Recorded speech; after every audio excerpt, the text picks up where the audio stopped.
you have a relative who's going through cancer, the last thing they need is pity. What they need is strength. What they need is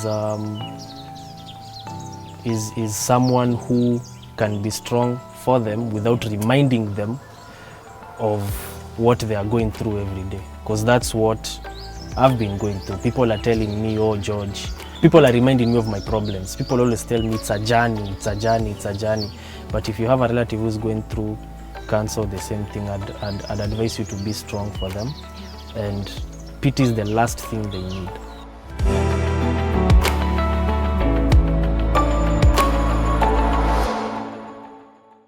Hi there, welcome to Unscripted with me, Grace Salame. Thank you so much for tuning in. As always, we appreciate your viewership. Now, today we're filming straight from the heart of Rongai. We're here to meet a very special man who brings this quote to life. It says, and I quote, "At the end of the day, all you need is hope and strength. Hope that it will get better, and strength to hold on until it does." This is Unscripted. Let's get started.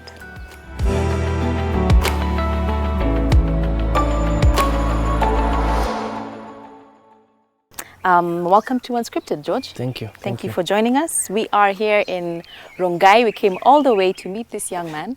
Thanks for having us at your Thank you for abode. coming. Tunashukuru. Yes. So to those at home who don't know who George is, who is George? What are you about? What do you do? George is I. Who are you? What do you do? Yeah. My name is George Mulei. I am an actor and a videographer on the side as well. That's what I do for a living. Okay, videographer Yes. on the side. Yes. So how did that start for you? You've always loved acting? I began a really keen interest in acting when I was in primary, but I was too shy. Really? Yeah, so... Even now, you seem like you're... No, I think it's, I think goosebumps. I think when the cameras are off, you may see another side, but I see. The thing is, I was very shy when I was a teenager about acting. And What changed? church. Oh. Yes, when I finished high school, one really gets bored at home, and it's so easy for you to get Just end up with in the wrong crowd. company. Yes. So I went to church, and my story isn't like the others that I was looking for God or Nini. Really? Yeah, the first church I went to, I just I asked. hope you did at some point. I did. I'm getting there. I'm getting there. I'm getting Teasing. there. Yeah. So when I got to church, the first question I asked was, "Do you guys have a drama club?"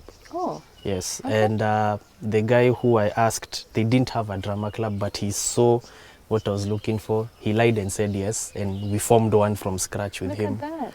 And yeah, so that's how I found God. I think God knew when najua venye nitakuingiza Oh, really?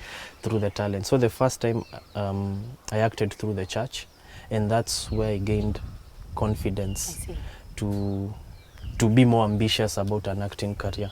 Good. And through a lot of rejections in auditions.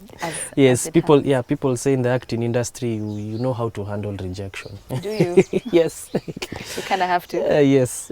So after I think a year or two is when I was lucky to join a program on Citizen. And yeah, I've never looked back since. I'm more confident now about pursuing these jobs, and 5 years on. yes, still strong. Still loving it and going I'll strong. later continue. But you're here for different reasons. Still in front of the Yes, cameras. Yes, yes. And it's more of a personal one. You could tell us, we saw your story somewhere where you shared about your parents. One got unwell and you had to address it, and then your father, and then Yes. your mother followed. Yes. So let's start straight from the beginning. What happened to that, and how long ago was this? It started in last year, sometime in October. My dad began complaining of pains in his arm, in his left arm. So we took him for a few tests because he's also diabetic. So I we see. thought So you that thought it was that. Exactly, we thought Yeah. it was diabetes. So after a few checkups, we saw there were problems with his sugar. So we assumed that it was Diabetes? diabetes. But after a while, the pain became more intense. It became more intense. We thought now it was arthritis. That's what even the doctors were telling us, that it might be arthritis, it might be his diabetes. Yeah. But towards the end of October, the pain became unbearable one day. Like he couldn't even move his arm. October last year? Yes, he couldn't move his arm.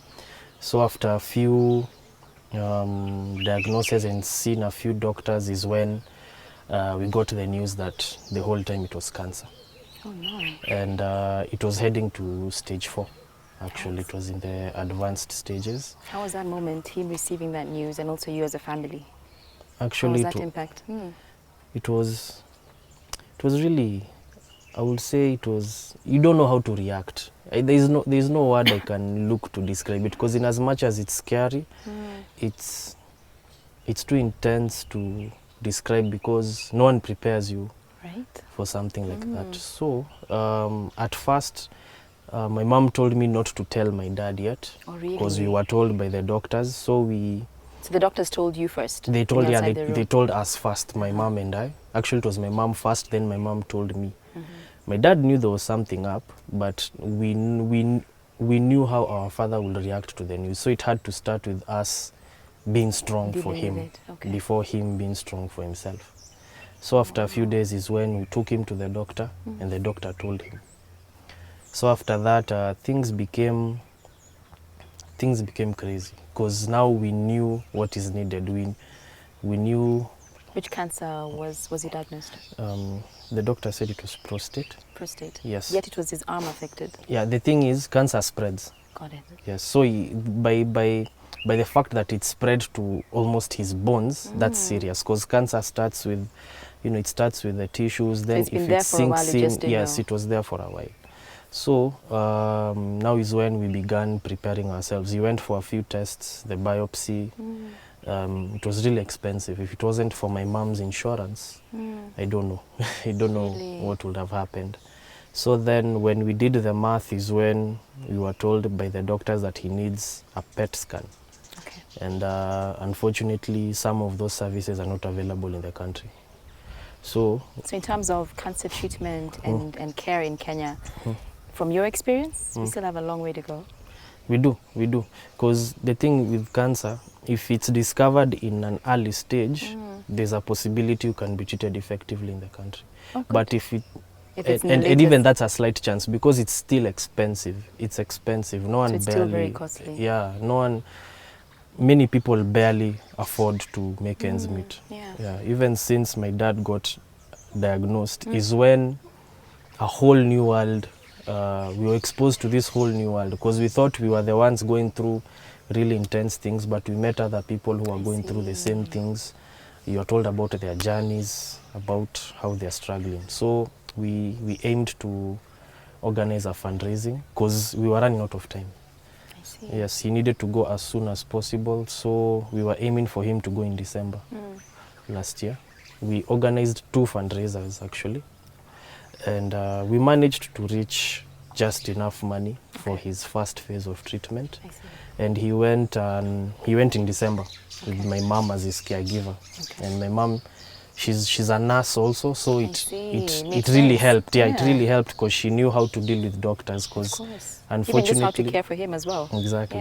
Because unfortunately, Medicare is also a business, and doctors, there's a balance between them wanting you to get better, and it being a business, making money. Exactly, and making money, because sometimes doctors would ask for redundant tests, and redundant tests means more money. So your mom being there was... Yes, she was really, she was on their case. I see. So they went in early December.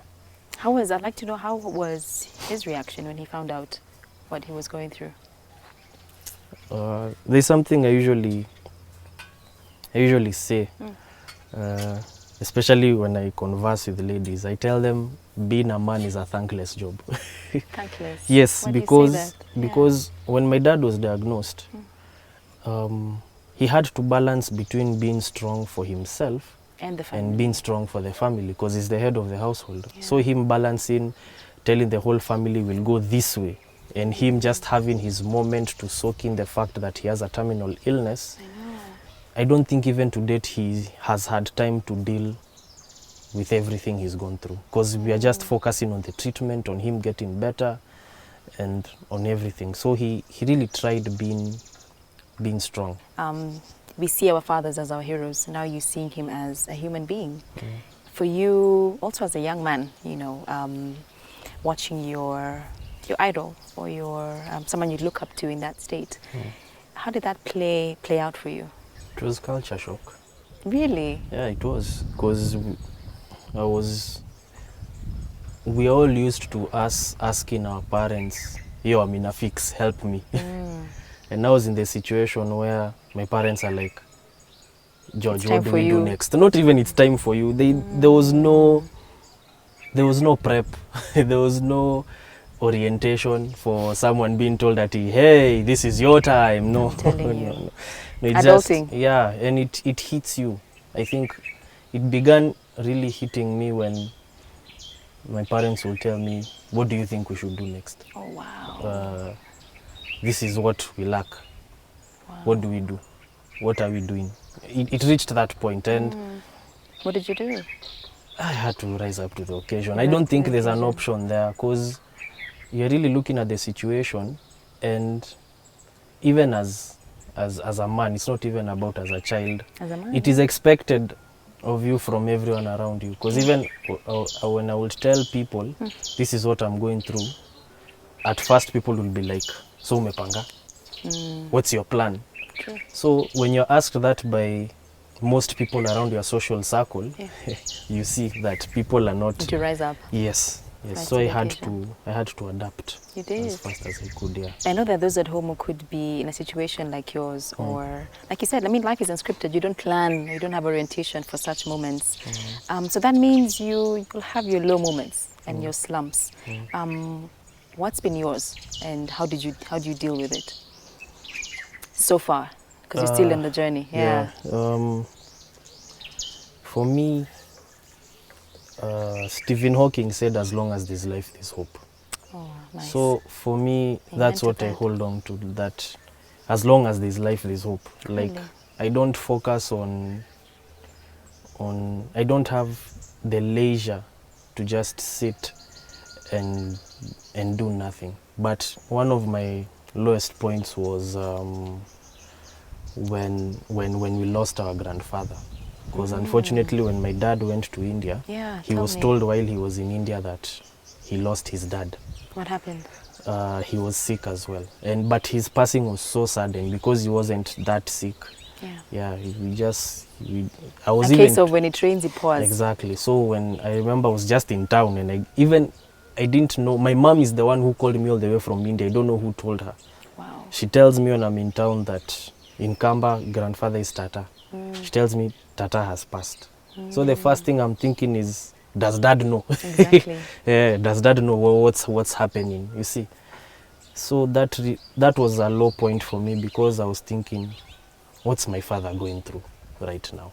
Really? Yeah, because sometimes I would sit and be like, I'm going through so much, but then I'm like, if I'm going through this, what about my father who's in a hospital bed? Exactly. And that's what usually keeps me up and going, because if he's keeping on, and I'm not the one who's sick, shouldn't I even be more active towards making sure some bases at home are covered? Because I usually even go to Kambani to check on everything there. Yeah. You're a good son. On that note, we take a short break and more from this amazing young man. Stay tuned. I'm still here with George Muley. Thank you for coming on Unscripted and sharing your unscripted journey. Thank you. You're telling me before the break that your dad lost his father, your grandfather, and then what happened after that? Or what happened in that season? Yeah, so actually even the same week when my dad lost his dad, my mom lost her mom as well. Yikes. So it was both my grandparents have passed and my parents are away. Yeah, are away. So they had to cut his treatment short, and he flew back to bury his dad and make the necessary arrangements. So we buried my grandmother, I think on a Tuesday.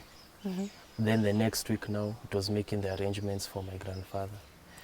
Now, unfortunately, it's the day of the burial.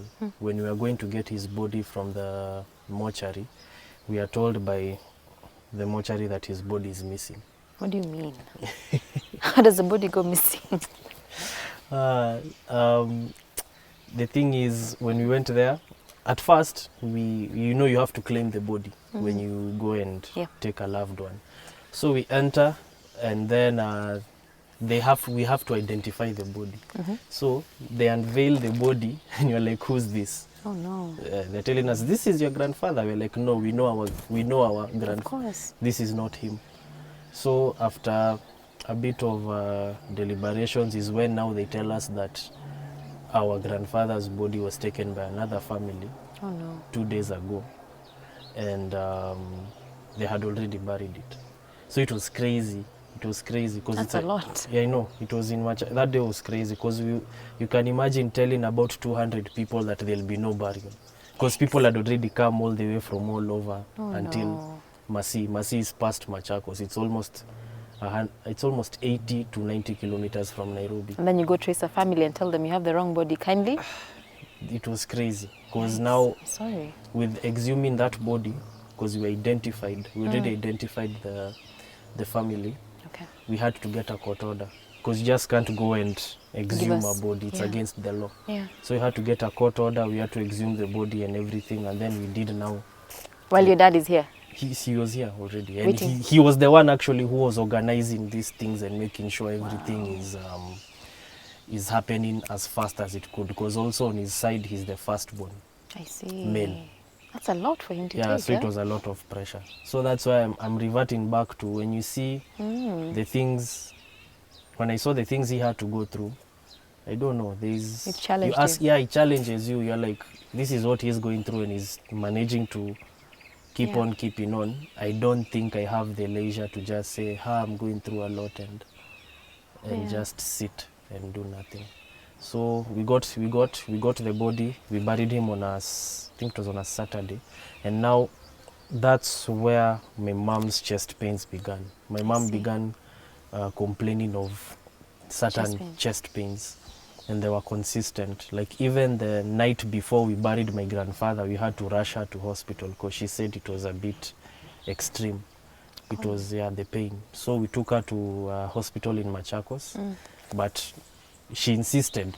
Again, I have strong and stubborn parents. That's why she insist on? She insisted on attending the burial instead of staying in hospital, because I remember telling her, you really need to rest. But she said she has to see her father-in-law. Of course. Yes, so she attended the burial, and then my dad had 3 months from April until he can resume his treatment. Now that time is when my mom began talking about her chest pains. Okay. We went to about 2 to 3 hospitals. And? A doctor will tell us she has a chest infection. Another one will tell us it's her lungs. Another one will tell us it's a heart infection. So it was one misdiagnosis after another? Yeah, some of them will be the same, but we are wondering what is the problem. What exactly is the issue? issue? Because they're treating the symptoms but not telling us the root cause. It's like you may have malaria, but they treat the fever. I hear you. They treat the coughing, the allergies, but they don't treat malaria in itself. So you mentioned it was one misdiagnosis after another. Already you're dealing with your father who's not well, and then now your mom falls sick, and you don't know what the issue is. What kind of strain does that put on anyone, really? You know, people ask my parents, people ask me, how do you deal with all of this? I can't have an inspiring term to say it. It just takes Just speak your truth. lot. Yeah, it takes a lot of strength and a lot of. What has helped me is taking each day as it comes. Like, I don't focus on December. I don't focus on next year. I'm focusing on today. What needs to be done today? Yes, like the things in between me waking up and me going back to sleep. What must I achieve between Now and then. Yes, between now and then. And that really helps, because it makes me note the small significant steps that I am taking. And that's what I also tell my mom and dad, because my mom can call me frantic saying, we don't know whether I'll have my surgery. We don't know. There's no money. I don't know. Your dad is stressed. He's in ICU. We don't know. So I'd tell her, let's just focus on this. Let's just focus on him getting out of ICU. Yeah. then we'll know from there. Let's What just next? focus on you, your surgery, Yeah. then we'll know from there. Because there's only so much we can worry about, and it doesn't help. I agree. Yes. So when did you eventually figure out what was wrong? Where did you go for mom? At first, my mom also, when we saw the conflicting diagnosis, my mom just said that she'll do her tests in India. Okay. She insisted. So when they went to India this year in August again. Okay. But the focus again was my dad. So when my dad went For his other round of yes, chemotherapy. yes, but they do the PET scan first. The PET scan is a scan which shows how far the cancer It's has spread or it's disappearing if it exactly. has. So Okay. when they did the scan, unfortunately, it had spread. Oh no. And now they said now he needs surgery. Yikes. And that he had a tumor. The tumor was somewhere in his stomach. So and that tumor was cancerous. I see. So his surgery required, I think it was for 50,000. And now that's when I felt this is getting too much. Yeah. I made a poster and shared it online Okay. for guys to contribute for dad's surgery. And remember, mom is still sick. She still has chest pains. Yeah. Yeah, so my mom, she was telling me, let's first figure out your dad's cause, because this can be life or death. Then You deal with mine. then we'll deal with my tests. And it made us argue a lot, because like, what do you mean? What do you mean we put? You're still my mother. Yeah. You Yeah, also so I was need like, to you be do your test. You do your test. We can do both at the same same time. time. But you see now, it was the issue of money. But I'm telling her, no, there's some money I have on the side. Will to mark, because tests and treatment are two different things. Yeah. Let's know first what is wrong with you. So What did they find? luckily, NHIF catered for my dad's Oh, good. surgery. So after the surgery, now I was on my mom's case. Do the tests. Okay. Do the tests. I was calling her every day. Yeah. So she did the tests, and that's when the doctor said that she has blockage in her blood vessels. About three of her blood vessels are blocked 80%. It's blockage. So it causes a problem with The pain. the blood chest pain. circulation, and also when she breathes. And also, like, let's say when she's tired, you breathe faster, Yeah. and your blood circulation And what's gets causing faster. the blockage? That's you can't, they can't Pinpoint tell. on anything. It's a variety of reasons. It Okay. can be a lifestyle thing. Okay. It can be That's also, happened over time. Yes, Okay. yes. And I think it was also the strain Yeah, I was from gonna ask losing you all her that. mom, Yes. her father-in-law, my dad being sick, and now she's getting sick. So I think also it was the emotional toil Yeah. that The stress took accumulated. effect. Exactly. So when they said that this is what she has, and this surgery will cost $4,000, and that's when now, that was another low For you. for me, yeah, and my brother, because now I was used to focusing on my dad, and I had made some calculations, like, this is what I'll do, this is Yeah. what maybe push comes to shove I can sell, this is what. But now when my mom got sick is when now I I still procrastinated, because I've never shared something this personal on social media. Really? Yeah.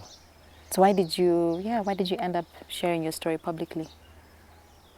I'd You say felt like you had no choice. yes, I'd say it's a matter of being pushed to a certain wall. And even as an actor, I barely share my life or on social media. So you can imagine something personal, I understand. how hard it was. Like, people used to tell me, my friends told me for months on end, you should post your story. And I would, you can't tell them no. So I'll just push it away. But then that was too much for me to bear, because even doing the math on a financial level, I don't think I could do it. So that's when I did a video on my own. I shot here at home Oh, I see. for the medical appeal for my parents. In fact, I uploaded it on Thursday midnight. Then I switched off my internet. I I understand. was like, venye kutaenda kuende. Yeah. Then on Friday, when I'm switching it on, because I talk to my parents every day, is when now people began reaching out. And how is the journey? How are they doing health-wise? Right now, they're taking each day as it comes. Right now, I could say we're in a good space. Things are beginning to pick up slowly because my mom underwent her surgery on Saturday So it was last done. week. It was done. Okay. Yeah, we made a deal with the hospital. Okay. They did her surgery. My dad, so far so good.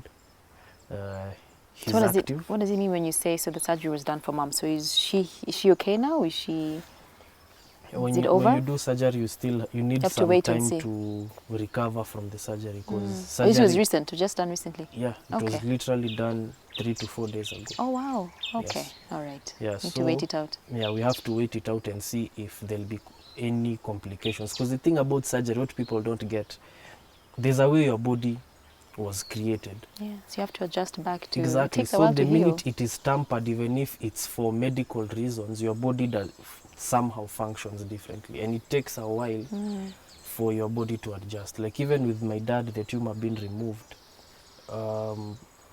actually they made an incision in his intestine. It's called a colostomy. So there's a bag that is attached to the side of his stomach. Oh, to date. It's going to be there for the next 4 to 6 months. I see. Exactly. So even taking care of that bag, it needs dressing. Like every day he has to go and the bag needs to be changed until it heals. Then they do other sessions of chemotherapy. So I'd like you to, as we finish up this part, to speak to those at home who, I mean, now this is October, which is awareness, where cancer is related. So just a word to other families who could have a cancer patient, there could be the caregiver, or they could have cancer themselves. What would you tell them? If you have a relative who's going through cancer, the last thing they need is pity. What they need is strength. What they need is someone who can be strong for them without reminding them of what they are going through every day. Because that's what I've been going through. People are telling me, oh, George, people are reminding me of my problems. People always tell me it's a journey, it's a journey, it's a journey. But if you have a relative who's going through cancer or the same thing, I'd advise you to be strong for them. Yeah. And pity is the last thing they need. Reminding them of what they're going through is the last thing they need. If you see there's any help you can do, rise up to the occasion, even if it's going to cook for them or just donating what you have. Sometimes it's good to do it without being asked, because I've seen people wait to be asked. People wait until they're asked for help, and I don't know why. It sounds it's sad. You need help, but yet you have to ask for it, and people know. So just give of yourself. So yes, just changamka, especially if it's someone you really care about. Thank you so much. I think that is such practical help, and on anyone who's going through a similar journey. Thank you so much for that, George. We'll be right back with more from him. Stay tuned. George, tell me on this part, how often do you speak to mom and dad now that they're away? Every day. Every day? Yeah. The daily, sometimes even twice or thrice a day. Because you haven't gone at any point, you haven't joined them in India? Yes, we were to. The plan was actually my older brother to go while I'm keeping fort here, but we did the financial logistics because when my mom needed her surgery, then NHIF declined. We did the math and we couldn't afford paying for one person to go there, and his or her upkeep there, and then my mom's surgery and everything. Okay. So we opted for the money which is required for my mom's surgery. Okay. Yes. So we are still trying to play the logistics, because it was a huge debate whether we should just throw our dice and one of us goes, despite the financial situation. I know. Or, but you decided just play it safe. We decided let's focus on the money for all their medical treatment there. Such good children. Yeah. Oh my God can keep you and your family as well. Thank you. You said you talk about 3 times a day. So how do you distract your parents from thinking about all these things? How do you manage that? People at home who may have a patient with them, how do you keep them positive? And I don't know. I don't think I don't distract them per se. I think it's a matter of accepting the situation and moving and not letting it define me. Because I can't patronize them by trying and talking about other things and the situation. So what usually happens is we'll first talk about what needs to be done and what the doctors have said. Then after we are done talking about the situation is when now we talk about other things. How's home? How's Like try and make everything? them laugh a How's bit, soccer? right? Like my dad is a huge fan of Football. yes. The thing with my parents, Yeah. they've gone through a lot, and the thing which I really admire them for, they've not even let this situation define them. Because sometimes they even call me to ask me if I'm okay. Then I'm like, You're still their child end of the day. yeah, exactly. They Yeah, know. I know, yeah. Like my mom sometimes even asks for a video call. Ndaoneka nyumba iko safi. So that never ends, no matter how old you are. Never. But how is it being back home where you grew up and staying here and your parents are not here? How's that like for you? And you miss them, I'm sure, of course, right? Yeah. At first it's a bit intense because you put most things you had to do on hold. But Because you had to leave where you are to come stay here. but then again, I believe life is a series of seasons. True. And I believe this is a season. Regardless of how Very it will true. end, it will end. That's true. that's a fact. Like night and day, it will end. Exactly. It will be a transition. Exactly. So I'm just here to embrace the season because it's all about being realistic about where you are and being idealistic about how things could be. That's where I am right now. And hopeful for the future. Exactly. So what does the future look like for you? Wow, that's a... What are your plans for? You had mentioned you have something in store that's coming. Yeah. Where your parents are concerned. Oh, okay. For you're asking for my parents specifically? And then you. Okay. There's a concert. A couple of colleagues and they actually have helped me organize it.